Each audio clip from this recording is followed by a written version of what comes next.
Ó, nós vamos detectar aqui o que está acontecendo nesse tanquinho aqui, esse motor desse tanque. Ó. Você vê que aqui, ó, tá diferente, que tá limpinho, ó. Mas aqui já tá úmido, ó, com marca de ferrugem, ó. Vê o que é isso aí? Isso aí é colocar o tanque em lugar úmido, para que ele possa lavar e a água cai, né? Por essas frestas aqui, ó, do fundo do... E aí entrando água, logicamente que ele vai estar tendo impacto. Você observa lá dentro dele lá, ó, impacto de ferrugem, né? Então isso aí é mau uso, em termos de colocar ele em lugar úmido para estar lavando, né? Aí também outra questão aí de a zoada dele. Nós vamos fazer agora ele funcionar para você ouvir a zoada.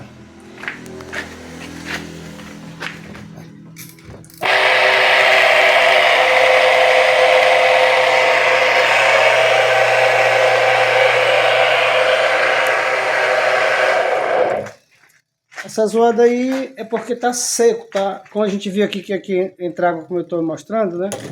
Então é logicamente que ele vai estar fazendo essa zoada. Então tem que lubrificar o motor, só que não garante que essa zoada vai sair devido já tá comprometido os rolamentos dele. Mas eu vou fazer a lubrificação, né?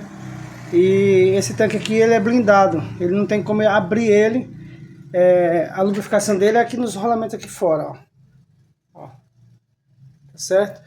E a mesma coisa também nessa parte aqui de cima do rolamento de cima, né? Mas ele, por ser blindado, ele não vai estar garantindo que ele saia essa zoada por total. A gente vai fazer o máximo possível aí para diminuir, né? Mas isso aí é por causa da água que bate nele e ele vai ficando aí com essa ressecado, vai saindo a graxa, vai saindo aí proteção do rolamento, e essa zoada tem que a tendência de sair normal. Só que isso aí não é defeito, né? Para o tanquinho nem para uma máquina, essa zoada aí não.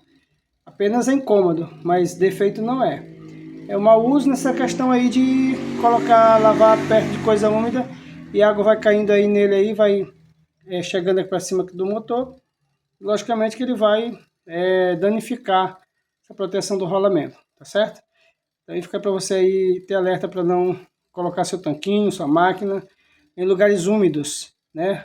Onde a frequência de água vai estar entrando aí pelo fundo da máquina ou do tanquinho e ele vai danificar futuramente o aparelho, tá bom? Fica esse alerta para você aí.